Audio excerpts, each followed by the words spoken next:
The Echo is definitely John. Echo is definitely John's side. Why? Why is it me? I checked all my settings. I got the because, Echo. Because when 5 people have an Echo and you don't have the Echo, that means it's coming from you. It was out of nowhere. It wasn't like anything happened. It came from nowhere. Yeah. So the whole time I thought it was just me and no one else was saying anything. So I was scared to say something.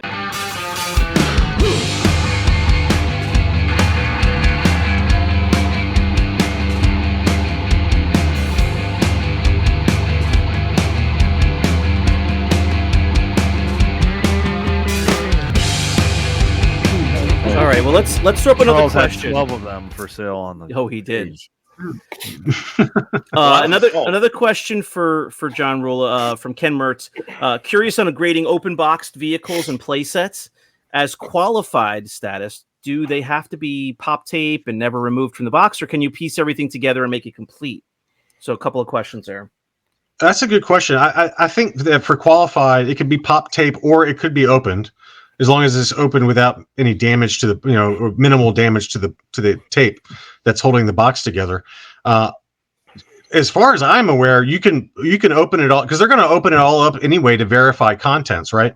So you can, if you got an unused sticker sheet for a TIE fighter, and you pair it with an unused TIE fighter, one that's never been assembled or used and all that, but you got to pull in, maybe a mint instruction sheet from a different set.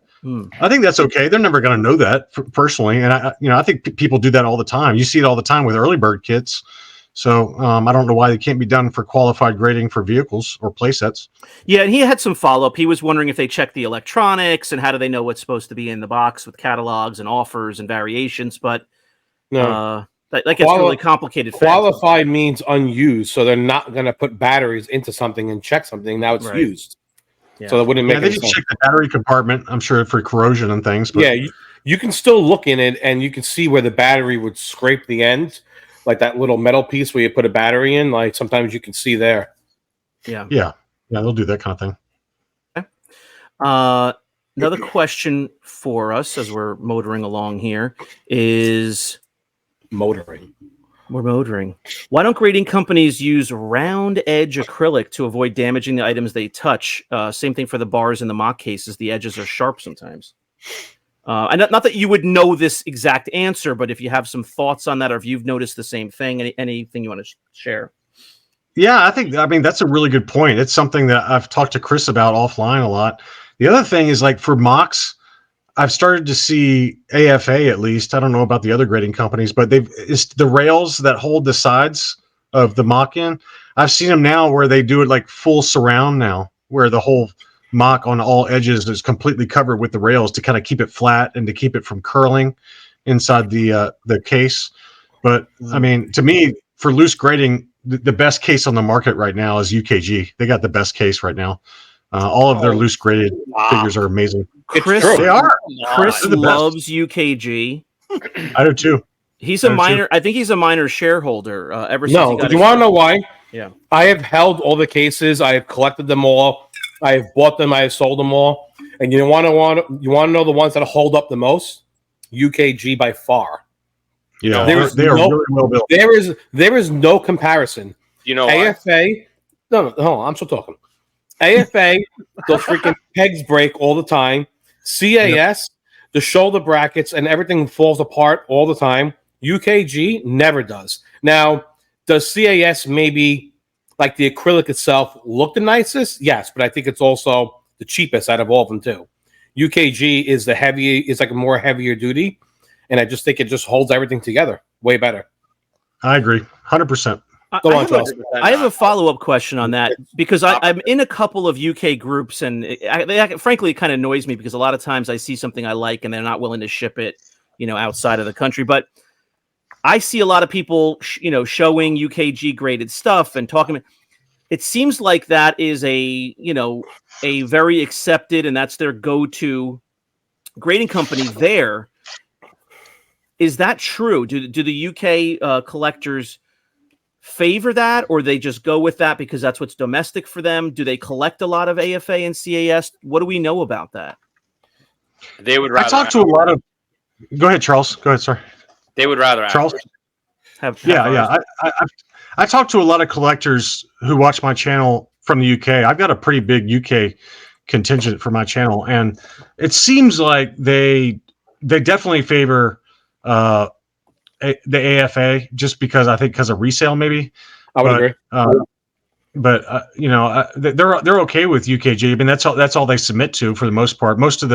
Some of them submit to AFA and CAS, but most of them submit to UKG because of geography, and the turnaround times are probably less too. I think they would rather choose someone that's in the States because UKG tends to grade a little loosely on some things. They're not always accurate. There we go. But it's the truth. They don't really. No. I said the case. The case is the best. The case is the best, but they're and that is exactly why when I was doing the loose graded vehicles and all that stuff, I had never ever had a problem, and I only collected UKG stuff when it came to loose graded vehicles. CAS can't even ship a vehicle to your house and get it to your house within a week without a break. Do you know why? Because there is no why. It's UKG better acrylic. Has like 7 figures on the market that you actually see. So none of them are broken. The other companies have so many examples that UKG was loose grading everything way before anyone else even started. They've been doing this way before in the game than AFA. Move to Europe then. Move to Europe. And CAS. Like I'm not trying to shit on CAS, but CAS, like with their loose graded vehicles, they can't ship anything correctly at all. UKG, I've gotten stuff shipped overseas, never had a problem. Overseas through boats, a freaking hot air balloon. You dropped it out of a hot air balloon? No problem. It broke. You ordered it on eBay. It broke. Chris gets his UKG stuff via ship. Oh, come on. We'll go back in the episode. You know it broke. Brandon, I'm picturing that Chris gets his UKG figures like on the same Zeppelin blimp that Indiana Jones was on with Sean Connery. They drop him right out of the blimp. Yeah. It lands on the floor, no problem. Remember, I think you had something with the cockpit cover was dangling around inside there. Yeah. It was the X-Wing. Multiple times, Brandon. It wasn't multiple. All right. At the end of the day, more than once. Yes. At the end of the day, it doesn't matter. UKG, I've said it a year ago, 2 years. They make the best loose graded case, hands down. It's not even a comparison. Okay. I have to agree with that. All right, Shane, another question. Knock them both off. They're on the European episode. Well, listen. You heard Rula. He was kind of alluding to the idea that he's a big deal in the UK. He doesn't know about us in Myanmar. He looks European. Of course, in he Myanmar. likes them. It's Myanmar and Luxembourg, Norway. Like Norway, like you know how YouTube tracks like your revenue per month. Denmark, that's where we started. Yes, Norway is really big for me for some reason. The Norwegians, I think it's all the beautiful Norwegian women. They watch my channel. You look Norwegian, that's why. We're huge. I'm very good looking. All right, another question. This is a knock, but it's a serious a serious topic, at least because it's been discussed ad nauseum at certain times with examples in the groups. How can grading companies grade loose figures and place incorrect factory? Now, listen, yes, they're placing them in the case, but they're being sent, weapons. The end result is, how are they grading figures, approving, passing on the incorrect matches? The problem I have with this is not your question. It's for John. I know, but it follows into this question. Is that and I think both companies do this. I'm not counting UKG, but CAS and AFA, I think, will both poo-poo somebody for sending in something with the wrong factory weapon, and then sometimes they won't even say anything because Charles got a couple of denial, paperwork back with his figures that he submitted, and then other ones they don't have any problems grading, and you see them come back with improper weapons, so to speak. So it all depends on who you get to grade your stuff, I guess. Whoever. Thank you for that comment, Brandon. But I would like to hear what John has to say. Well, in all fairness, I mean, I have to agree with him on this because, all right, so I had a subscriber that sent in an A-wing palette with the wrong colored blaster, right? And then I see on eBay all the time UKG will loose grade Lily Lettys, and I can just tell by looking at the photos on the eBay listing that the weapon is like a Kenner weapon.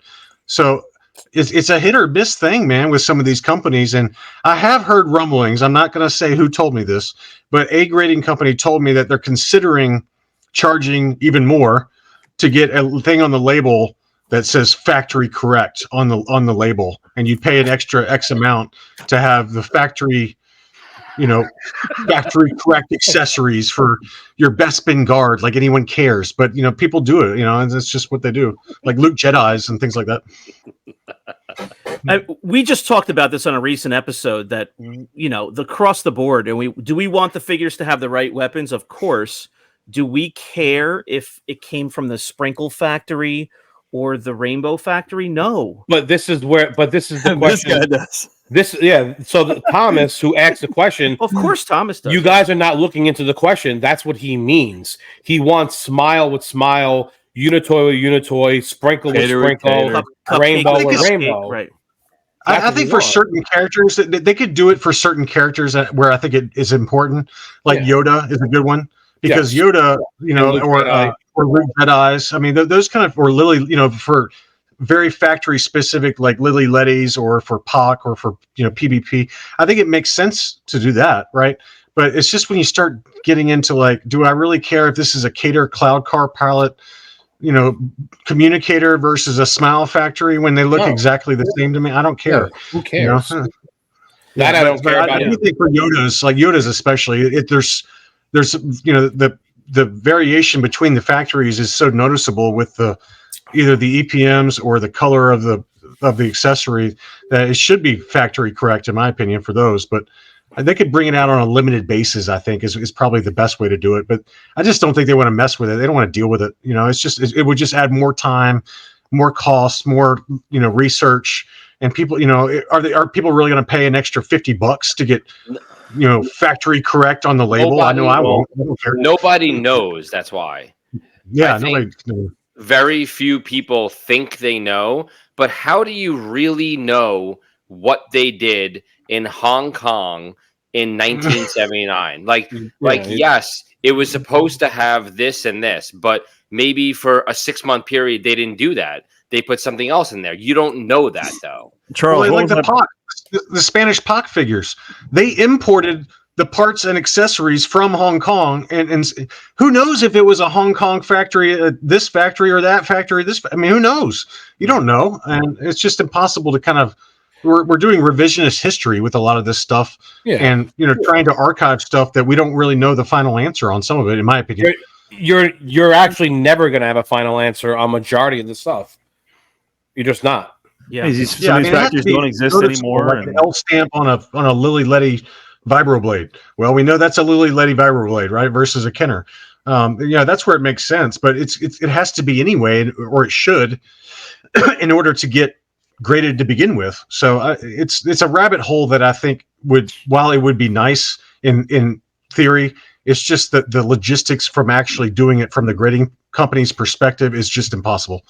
Yeah, I like what you said about making a distinction between some of the weapons, because there are weapons that you can look at and pretty quickly, if you're a serious collector, tell the difference, color, or if it's really a seriously different mold. But there's so many figures where you have to get out a magnifying glass and look for one little groove or one little relocated, little EPM or sprue tree mark. I mean, that's where it gets really, fine, the details. And I'm not even talking about getting into the fine detail. I'm just talking about, just because you see 20 mocks that are sealed and they all have 20 of the same thing, what about the other 600,000 that actually got opened? Because like Charles said, for a 2-month period, one of the factories ran out of accessories, so the other factory ships them over stuff. So nothing is 100% guaranteed. You can't sit there and say that every mock had this one thing. Yeah. Didn't Blue Snag come with either a Rebel Blaster or an Imperial Blaster? Like some of them came with the Rebel Blaster, didn't they? Am I thinking something else? Someone think came with it- a Rebel Blaster. Someone came with I've never heard of that It's one. DL44. It's the DL44, by the way. It's not the Rebel Blaster. I explained this to Chris the other night. It's the DL44. Okay, that's the name of the blaster. Charles, when you got those Nerd papers alert. back Nerd from alert. AFA, Charles, when you got that stuff back from AFA, what did they deny you on? Was it the wrong weapon with the figure? Yes, and every one I got from AFA, I sent it to CAS, and CAS graded it. You had like what was it, Luke Skywalker, and the saber was some other factory or something. They said, wasn't that what it was? That one I didn't send in, but I Okay. had a I can't remember. I had a few of them, and it was like something that was so. Boss. Was it a Bosk? Yeah, it was Boss. They Bosk. said that the rifle wasn't a no COO rifle, or it was something so stupid. No one's ever heard of it before. A Bosk rifle. AFA just like make stuff up. Like I'll send them like one rifle, and they'll say like, "You didn't send me this. You sent me some other rifle." I'm like, "There's no way." Like you're trying to sneak a $12 item past them, you know? Yeah. The notion that any of these grading companies would any time in the near future consider doing factory correct makes me nuts to even think about, because get your turnaround time down to 6 to 8 weeks before you even consider that. Here's what's going to happen. Well, I think that's why it will never happen. It'll never happen. I don't think it's just there's too many moving pieces, and people just.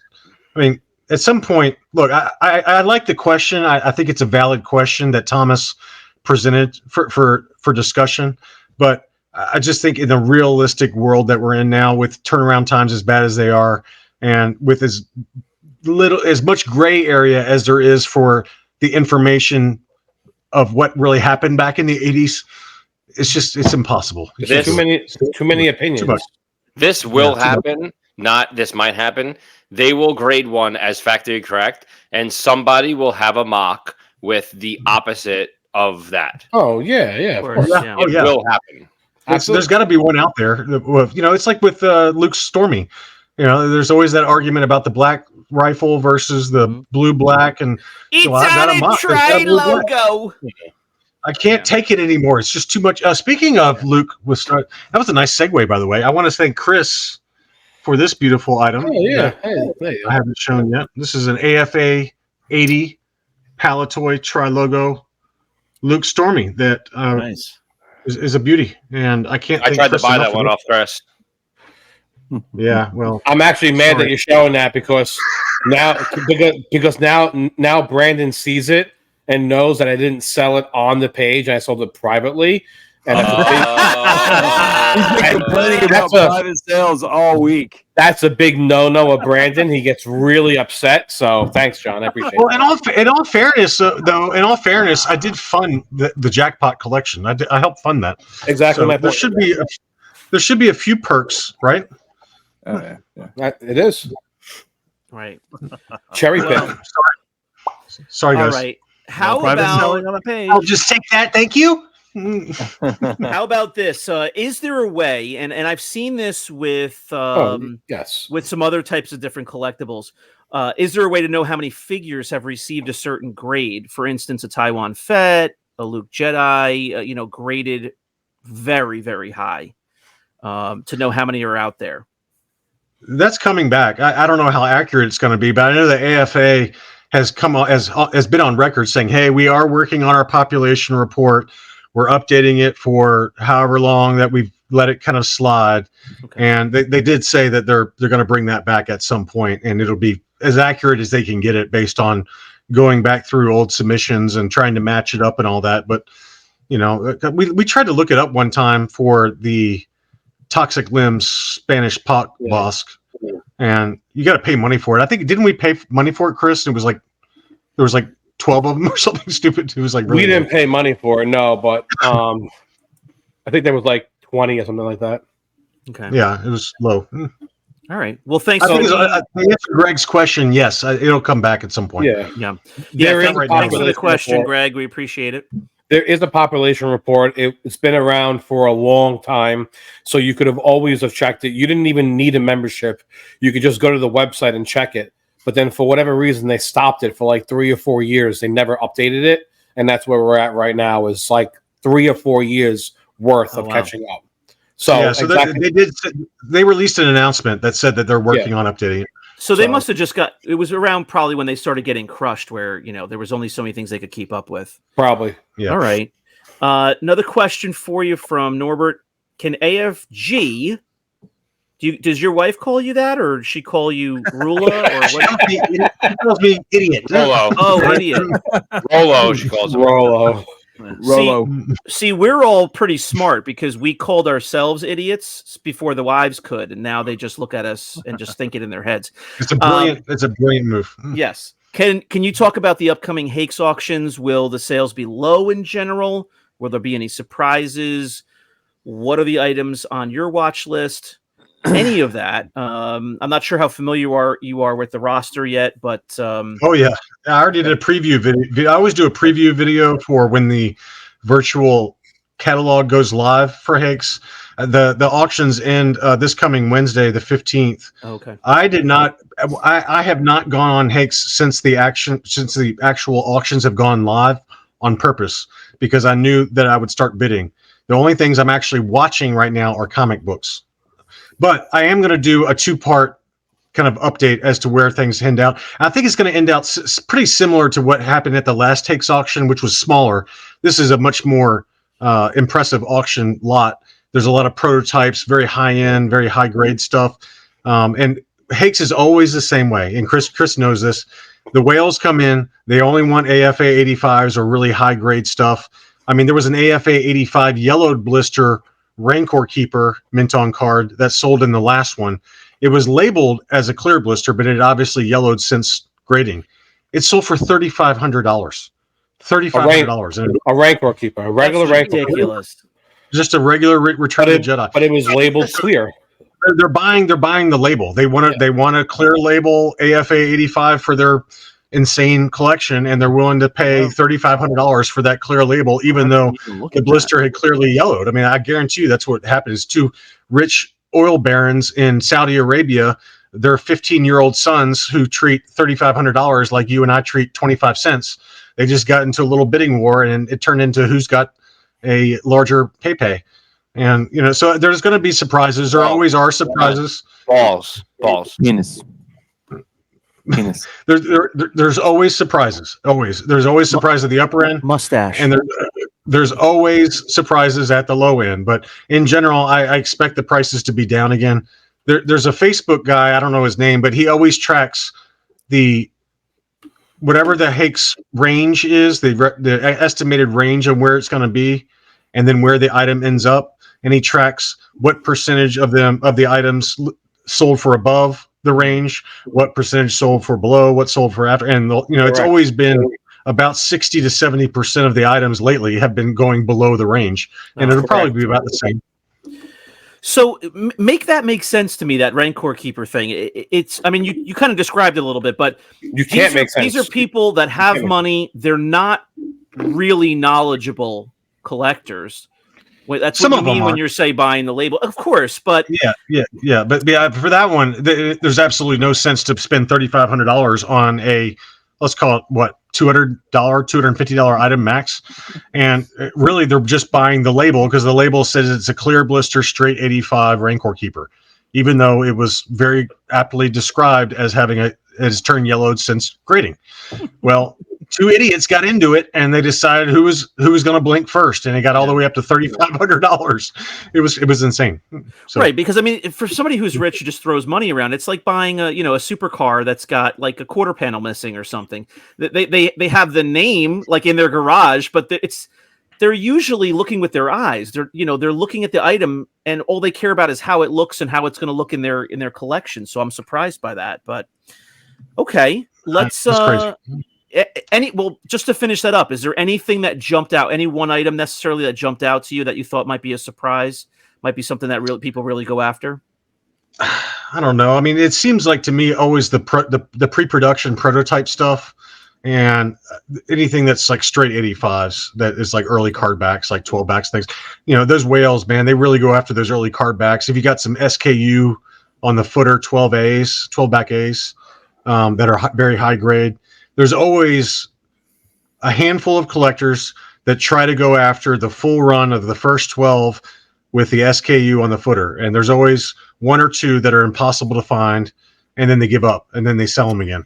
And it's like clockwork every year. They spend like insane $10,000-$20,000 on some of those. And then those same items will turn back up 2 years from now after that collector gives up the quest. Yeah. So, but yeah, there'll be some pretty big boy prices, I'm sure, and there'll be some big surprise. You know, I think the best values. If you're at Hakes, all right, this is a tip for anyone watching that's looking at Hakes. And I know this video will come out afterwards. I know this video will come out afterwards, but for future Hakes auctions, the key is to look for AFA 80s and that are clear blister, really nice examples, but not AFA 85s. The AFA 80s always sell for way below market, and the AFA 85s always sell for stupid prices. It's because all the whales, they don't care about AFA 80s. But for most of us that are just big collectors, we like to collect for our collection. AFA 80 is awesome. That's a near mint grade, right? So get an AFA 80, look at the punched items versus the unpunched. I've always had really good success getting AFA 80s that are punched. You can get them for bargains. I mean, I got a 31 or 32 back Tuscan Raider on Hakes that's AFA 80 clear blister, gorgeous, and I paid like $360 for it. I mean, it was nothing. It was a great deal. So that's the key is just to bottom feed. Get like the mid grade stuff that the big whales are not going after. Okay. Here's the last viewer question that I have. Victoria, Oh, thank God. Which is the preferable and most reputable company? We touched on this a bit, but we'll throw this question out to the group. Well, I want to hear what everyone else has to say because my answer is going to be boring. They hear it all the time. Brandon. I know my answer. I know my answer too. I know my answer. Oh God, you're asking me? I don't grade stuff. Well, Charles, I know you and Chris grade the most out of all of us on the screen right now. So what have you I talk? think, my opinion, listening to everybody here, is that the most preferable, I think, would be CAS due to their customer service. Okay, I think it's a valid point. The customer service at CAS is definitely better than everybody, or at least better than AFA. I mean, AFA, you're like sending it off into the void. But I think the question has to be asked to Victoria: are you buying it for your own collection? Are you buying it to resell? Are you going to be a reseller, or if this is just for your personal collection? Yeah, why? I think it's just for your. Yeah, if you're buying these to resell them, then AFA consistently gets a small premium depending on the item. But I've always seen exceptions to the rule. I've seen some UKG items that have sold for massive premiums versus comparable items that CAS and AFA graded. So I've got all three in my collection. I'm happy with all three in my collection, but I'm not a big reseller right now of them. But you know, I know the resellers, they're really upset that AFA is closed for loose grading, and just only because the price premium that AFA typically gets versus CAS and UKG. But that's my 2 cents on it. So the answer, I guess, is it depends. He never actually gave an answer. No, he didn't. I'm really good at that. Why are we echoing all of a sudden? I know. I'm actually hearing it too. It's so bad. John Rula is the only one not echoing. I don't hear any echo at all. I hope we're the only ones who hear it. Okay. There goes. What about AGP? What is that one? APG. That's It's complete called- trash. It's called a piece garbage. APG. Throw it right in your toilet, urinate on it, and diarrhea on it. That stands for Abe Pollard's Garage. I know it was recently repurchased by an individual recently bought the company and is rebranding it and all that. And he reached out to me and said, "Hey, I'd like to grade something for you." And I've never bought or even held an APG figure, so I can't speak to them. But I just know that for me, that I can only speak to what I see sell on eBay for big boy money, and that's AFA, CAS, and UKG. So since no one actually answered the question, I will answer the question. Number one, AFA by far. Number two, CAS. Number three, UKG. Number four. I will go none. next. Number one is CAS. It's not even close. They're not even at number two. I would put them at number 9. Would be AFA. They lie. They severely undergrade just to make their list lower. I agree. They are a crock of shit. Then at number 30 will be UKG because it costs $982 for me to send something to them. They throw it in a heavier case and they overgrade it, and then they send it back at a overcharged rate. Did you try sending some items to UKG? No, I would never send anything to them. The question I think needs to be broken up into two different questions. I think that's like sending something to a which is the most preferable. Most of the people are going to say probably CAS. Which is the most reputable? The answer is going to be AFA. Reputable? Yeah. Well, I mean, AFA is not reputable at all. That's your opinion. Yeah. Because you had a bad experience when they returned your items back, but they've been around the longest, so they're going to be the most reputable. No company. I'm only going to resale values. I track the resale values. The resale values speak for themselves. That AFA almost always commands a higher premium. And it's because when you're in the game for 20 years compared to a company that's been in the game for 6-7 years, you're going to go with the company that's been around the longest. That's just common sense. All right. I don't see it. Well, you don't have to see it.